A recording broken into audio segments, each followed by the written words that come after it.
Good morning students. आज हम chapter number 13 start करेंगे, नेचुरल रिसोर्सेज। ओके, अब जैसे कि हम सभी जानते हैं हमारे अर्थ पे ऐसे बहुत सारे ऐसे नेचुरल रिसोर्सेज हमारे अर्थ पर प्रेजेंट है, जिसका हमने थोड़ा सा एग्जांपल जैसे हमने लिया था पानी का, वाटर का, जैसे हमने प्रीवियस चैप्टर में, जैसे एयर है, वाटर है, ये ऐसे सोर्सेस है जो कि हमें अर्थ से ऑटोमेटिकली बाय नेचर मिल रहा है। इनके अलावा हमें सॉइल, मिट्टी जो है वो हमें नेचर से मिली है। इसके अलावा जो प्लांट्स हैं, फ्रूट्स, वेजिटेबल, ये हमें बाय नेचर मिले। ये हम ह्यूमंस ने अपनी क्रिएशन से नहीं बनाए, बाय नेचर हमें मिलते हैं। ओके, बस हमें ये करना पड़ता है, हमें इनको ग्रो करना पड़ता है, इनकी देखभाल करनी रहती है अगर हमें प्लांट्स ग्रो करना है तो। और रही बात अगर सॉइल की, तो सॉइल को हमें कंजर्व करके रखना पड़ता है, बट लेकिन ये नेचुरली फॉर्म होती है, हम ह्यूमंस इसको नहीं बना सकते।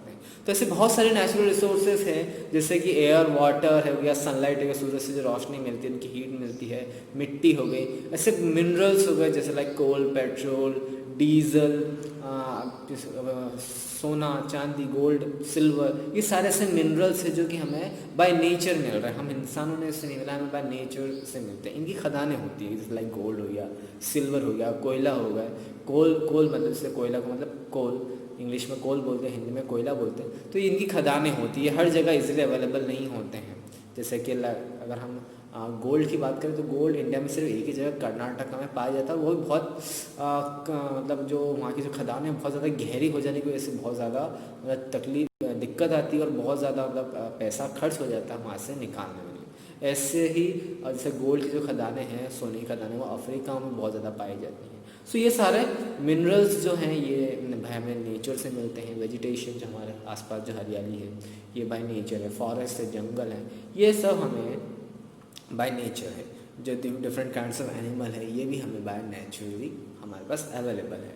और कहीं ना कहीं हम ये सारी चीज़ें एक दूसरे के ऊपर डिपेंडेंट है, लाइक एनिमल्स प्लांट्स के ऊपर डिपेंडेंट है।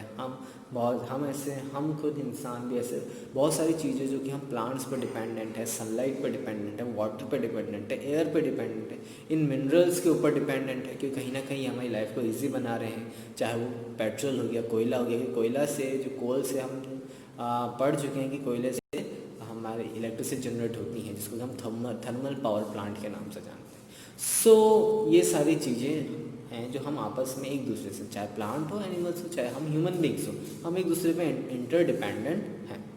इसमें हम सबसे पहले जो हम डिस्कस करेंगे, इसमें हम नेचुरल रिसोर्सेज डिस्कस करेंगे, then we will discuss types of natural resources, then conservation of natural resources. Natural resource में क्या होता है, क्या डेफिनेशन होती है उसमें, फिर इनके अलावा जो टाइप्स ऑफ नेचुरल रिसोर्सेज, कौन कौन से different types of natural resources हमारे अवेलेबल है, और कैसे इन नेचुरल रिसोर्सेज को कंजर्व किया जाए, कैसे इनको संभाल कर रखा जाए। Okay, so first of all we will discuss natural resource.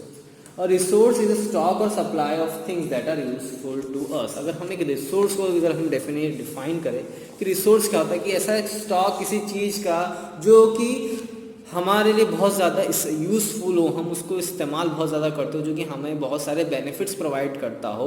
ऐसा स्टॉक चीज़ों का जो कि हमारी लाइफ को इजी कर रहा हो, हम उसको बहुत ज़्यादा इस्तेमाल करते हैं, उसको हम बोलते हैं रिसोर्स। सो थिंग्स जो हमें नेचर से, बाय नेचर हमें मिलती है ना, ऐसी चीज़ें जो हमें बाय नेचर, ऐसा स्टॉक, ऐसी चीज़ जो हमें नेचर से मिल रही है, वो हमारे नेचुरल रिसोर्सेज हो गए। वो इसका एग्जांपल हो गया आपके पास की जो हरियाली है, वेजिटेशन है, सॉइल है, मिनरल्स हैं। ओके, चाहे कोल हो गया, पेट्रोलियम हो गया, डीजल, गोल्ड हो गया, सिल्वर हो गया, ये सारे नेचुरल रिसोर्सेज है, हम ह्यूमंस ने इनको नहीं बनाया। ओके, फिर ऐसे रिसोर्सेज जो कि हम ह्यूमंस ने बनाए हैं उन्हें हम बोलेंगे आर्टिफिशियल रिसोर्स, क्योंकि इनको बनाने वाले हम हैं। तो इसका सबसे बड़ा एग्जांपल जो हम प्लास्टिक यूज़ करते हैं ना, प्लास्टिक के हम बॉक्सेस, लंच बॉक्सेस, बहुत सारे इससे हाउस होल्ड में से बहुत सारी चीज़ें जो प्लास्टिक से बनती है, तो ये हमारी आर्टिफिशियल रिसोर्स है। स्टील हमें बाय नेचर नहीं मिलता है, स्टील को बनाया जाता है। स्टील बनता है आयरन से, मतलब लोहे से, और उसमें बहुत सारे अदर मिनरल्स का मिश्रण होता है, बॉक्साइट हो गया, क्रोमाइट हो गया, इन सबको मिलाकर हमें स्टील मिलता है। तो ये एक ऐसा सोर्स जो कि हमें बाय नेचर स्टील नहीं मिलता, 2 से 3 अदर मिनरल्स का, मेटल्स का मिश्रण करके हम स्टील बनाते हैं। ओके, इनके अलावा पेपर है, पेपर जो होता है वो नेचुरली नहीं मिलता है हमें जो डिफरेंट काइंड्स, आजकल बहुत सारे अलग अलग तरीके से पेपर बनते हैं। पहले जो बैम्बू होता था, लकड़ी होती थी, उससे पेपर बनाए जाते थे। बहुत सारी लकड़ियाँ काटी जाती थी, लकड़ियों को काटा जाता था, पेड़ों को काटा था, जब जाके पेपर्स बनते थे। आजकल ऐसे बहुत कम हो गया, आजकल पेपर्स रिसाइकल भी होते हैं। और आजकल जो ये चावल की जो फसल, जिसमें धान की जो फसल होती है, तो जो जिसमें धान निकल जाता है फिर उसका जो कुश रह जाती है, उनको सिंथेसाइज करके भी पेपर बनाया जाता है। तो ये सारे आर्टिफिशियल रिसोर्सेज हो गए। ओके, सो नेचुरल रिसोर्सेज जो हैं वो इंसान के आने से पहले से ही अर्थ में प्रेजेंट हैं। धीरे धीरे हम इंसान जैसे जैसे विकसित हो गए, उनके ऊपर हम उनको यूज़ करना हमें आने लगा। ओके, पहले के इंसानों को नहीं पता था लोहा क्या है, पर लेकिन जैसे जैसे इंसानों को लोहे के बारे में पता चला, कुछ ऐसी घटनाएं हुई जिसके ऊपर उनका दिमाग, अब क्योंकि कहा जाता है कि इंसान जो है सबसे ज़्यादा अगर दिमाग से वो बांध तो सबसे ज़्यादा शातिर माना जाता है, क्योंकि उसका बहुत ज़्यादा एबिलिटी होती है।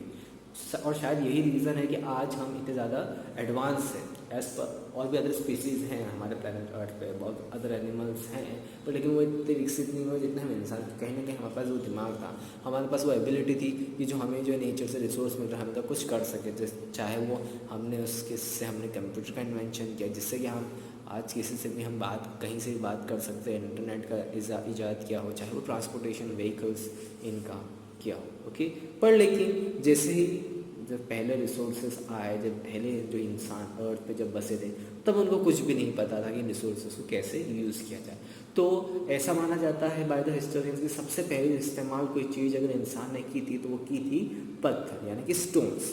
ओके, स्टोन्स का इस्तेमाल करते थे। स्टोन्स के वो इस्तेमाल बहुत सारे अलग अलग तरीक़ों से करते थे। स्टोन का सबसे पहला इस्तेमाल वो एज ए हथियार के तौर पे करते थे। पहले के इंसान खाना वाना बनाना नहीं जानते थे, वो केवल शिकार करते थे जंगली जानवरों का, और जो भी नेचर से जो भी उनको फल, वेजिटेबल्स या फ्रूट्स जो उनको मिलते थे, उन पर वो अपना सर्वाइवल करते थे। जो अपना खाना पीना उस पर डिपेंडेंट होते थे। तो उन एनिमल्स को मारने के लिए, वाइल्ड एनिमल्स को मारने के लिए कहीं ना कहीं हथियारों की नीड होती थी। तो उस समय जो एक लौता रिसोर्स यूज़ करते थे वो करते थे पत्थर। पर धीरे धीरे इंसान जब विकसित होने लगा तो उन पत्थर को तेज़ धार करने लगा, उनको नोकीला बनाने लगा, और धीरे धीरे इंसान जो है वो उसने आग का आविष्कार किया जब उसने दो पत्थरों को घिसा। जैसे कि आप अभी प्रोजेक्टर पे आप इमेज देखिए, तो यहाँ पर आप गौर करोगे तो यहाँ पे किसी भी जो हथियार जो अर्ली ह्यूमंस के जो हथियार जो थे वो कोई खास स्पेसिफिक नहीं थे कि किसी लोहे से या किसी मेटल से बने, वो सब पत्थरों से बने हुए हैं, उनके शेप भी बहुत अलग है। बस इतना है कि ह्यूमंस आते आते पहले जो पत्थर यूज करते नॉर्मल करते थे, पर लेकिन जैसे से ये ह्यूमंस विकसित होते गए तो उन्होंने अपने पत्थर नोकीले करना स्टार्ट कर, उनको औजार के रूप में बदलना स्टार्ट कर दिया। और एक दिन दुर्घटना मतलब बाय मिस्टेक उन्होंने आग का आविष्कार भी किया जब उन्होंने दो पत्थरों को आपस में घिसा। Okay, early man made weapons from stone and used them for their protection and hunting. जैसे मैंने कहा कि पहले के इंसानों ने अगर कोई हथियार बनाया तो उन्होंने स्टोन से बनाया, जो कि वो यूज़ करते थे या तो शिकार करने के लिए, हंटिंग के लिए, या फिर अपने आप को बचाने के लिए। उसके बाद उनको जब समझ में आया कि अगर हम दो स्टोन्स को एक दूसरे के से घिसेंगे तो आग लग सकती है, तो उन्होंने आग का जब आविष्कार किया तो उससे बहुत सारी चीज़ें हुई। उनको इंसिडेंटली जब उनका खाना, कच्चा खाना जब आग में गिरा तो पक गया, वो स्वादिष्ट भरा होने लग गया। तो धीरे धीरे इंसान को समझ में आ गया कि हमें समझ में आ गई जो जंगली जानवर है वो भी आग से डरते हैं।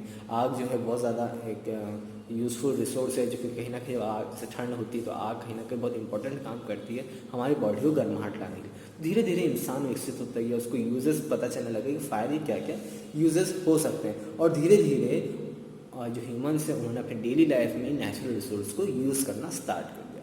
फॉर एन एग्जांपल अगर हम आज ले, पहले जब गैस सिलेंडर्स, स्टोव ये सब नहीं थे तो इंसान जो नॉर्मल ह्यूमंस थे, जो इंसान थे, वो काहे पे खाना बनाते, लकड़ी, चूल्हे पे खाना बनाते, जिसमें लकड़ी को जला के खाना बनाया जाता। उस समय केवल जो यूज़ अगर लकड़ी का हो तो सबसे ज़्यादा खाना बनाने के लिए यूज़ किया जाता है। उसके बाद धीरे धीरे इंसान विकसित होता गया तो उसने कुकिंग के अलावा उससे खिलौने बनाना स्टार्ट कर दिया, फर्नीचर बनाना स्टार्ट कर दिया। सो एंड सो जितना जो ह्यूमन जितने ज़्यादा समय तक अपना दिमाग, बुद्धि का यूज़ करते रहेंगे उतनी ज़्यादा चीज़ें हम नेचुरल जो सोर्सेस हमको और ज़्यादा विकसित कर पाएंगे। ओके, कुछ इंपॉर्टेंट नेचुरल रिसोर्सेज हैं जिसके बारे में हमें जानना ज़रूरी है। तो आइए हम इनको पढ़ लेते हैं। जैसे कि सनलाइट हो गया, एयर हो गया, वाटर हो गया, ये हमारे मोस्ट एसेंशियल रिसोर्सेज है। और इनमें से अगर एक भी रिसोर्सेज खराब, मतलब डिप्लीट होता है, बाई चांस नहीं रहता है इन फ्यूचर, तो अर्थ पर जो सर्वाइवल है इंसानों का वो एक ख़त्म हो जाएगा। चाहे वो सनलाइट, हमें रोशनी बहुत ज़्यादा इंपॉर्टेंस है कहीं ना कहीं, अर्थ को हीट गर्म रख रही है, तो वो सनलाइट की वजह से, अगर ये सनलाइट फॉर इंस्टेंस में कह रहा हूँ, सनलाइट अगर अर्थ तक नहीं पहुँचती तो एक पूरा ऐसा प्लैनेट बन जाता है जहाँ पर पूरी बर्फ से ढका हुआ होता है। सो तब भी लाइफ सर्वाइवल पॉसिबल नहीं, क्योंकि ठंडे एरियाज़ में पेड़ पौधे जल्दी से नहीं उगते हैं, खाना नहीं रहेगा तो इंसान भूखा ही मर जाएगा। फिर उसके बाद में एयर, हवा, अगर हवा के बिना हम 4 मिनट भी ज़िंदा नहीं रह सकते। पानी की प्यास सभी के, आजकल हर चीज़ में पानी का इस्तेमाल होता है, चाहे वो इंडस्ट्रीज़ में हो, चाहे हम हमारे घर में हो, हमें अगर हमें प्यास बुझानी होती है तो हम पानी से बुझाते हैं। तो कहीं ना कहीं ये सारे एसेंशियल चीज़ें हैं जो कि हम सभी फॉर्म्स को, चाहे वो प्लांट हो उसको भी सनलाइट चाहिए, वाटर चाहिए, एयर चाहिए, एनिमल हो उसको भी यही चाहिए, एज वेल एज हम ह्यूमन बींग्स हैं, इनको भी सनलाइट, वाटर एंड एयर की बहुत बेसिक रिक्वायरमेंट है। ओके, इनके अलावा activities that involve the utilization of natural resource provide employment to the people. अब जैसे नेचुरल रिसोर्सेज से कुछ चीज़ें बनानी होती है, चाहे वो फर्नीचर हो, चाहे खिलौना हो, तो उससे बहुत से लोगों को रोज़गार मिलता है, क्योंकि कहीं ना कहीं जो फर्नीचर्स होते हैं, टॉयज़ होते हैं, और भी अदर चीज़ें हैं, पेपर बनना हो गया, तो कहीं ना कहीं मिल फैक्ट्रीज़ में बनते हैं, तो वहाँ पर एक अकेला इंसान नहीं बनाता, वहाँ पर बहुत सारे पीपल्स बनाते हैं, कहीं ना कहीं रोज़गार भी प्रोवाइड करता है इंसानों को इन नेचुरल रिसोर्सेज से कुछ यूज़फुल जब प्रोडक्ट्स बनाते हैं।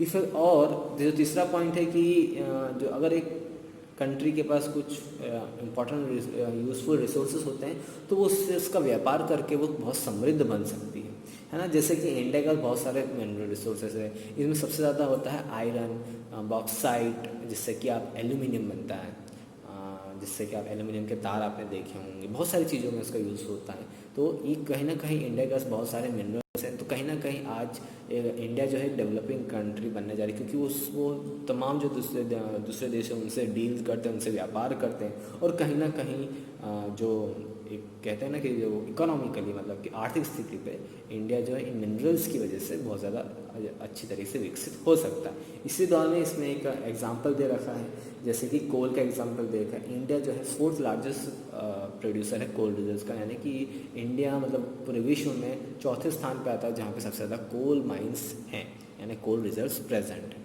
इसके अलावा इंडिया आयरन जो है उसका भी प्रोड्यूसर है, आयरन ओर्स में इंडिया में बहुत ज़्यादा है। ओके, फिर जो है fertile soil and water help in production of variety of crops. एक और जो रिसोर्सेज जो है हमारे पास सॉइल है।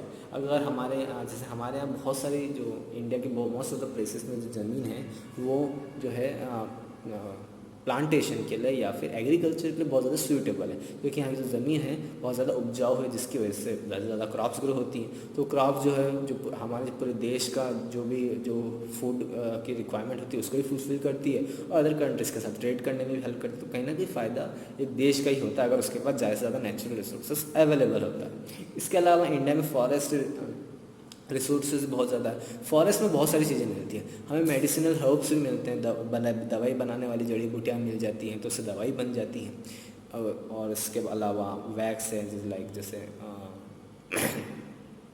जिसको आप बोलते हैं मोम, जिसे हम बोलते हैं मोमबत्तियाँ जो बनती है, वैक्स बनता है वो। इसके अलावा हनी मिलता है, और लकड़ी, टिम्बर, सबसे ज़्यादा टिम्बर लकड़ी जो हमें फॉरेस्ट से मिलती है।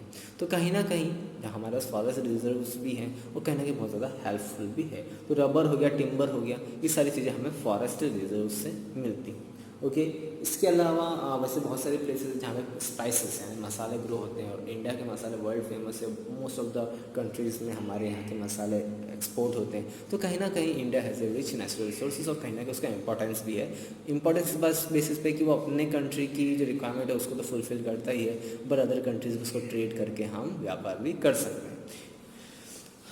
अब कुछ रिसोर्सेज, मिनरल रिसोर्सेज जो कि हमारे यहाँ प्रेजेंट है, और दुनिया में और भी हिस्सों में प्रेजेंट है, लेकिन इंडिया में जो मेनली जो रिसोर्सेज, जो नेचुरल रिसोर्सेज, मिनरल रिसोर्सेज जो हैं, जिसमें आयरन ओर है, आयरन ओर यानी कि लोहे की जो खदान होती है जहाँ पे लोहा निकलता है, उसकी वो हैं खदानें हैं। कॉपर की हैं, बॉक्साइट की हैं।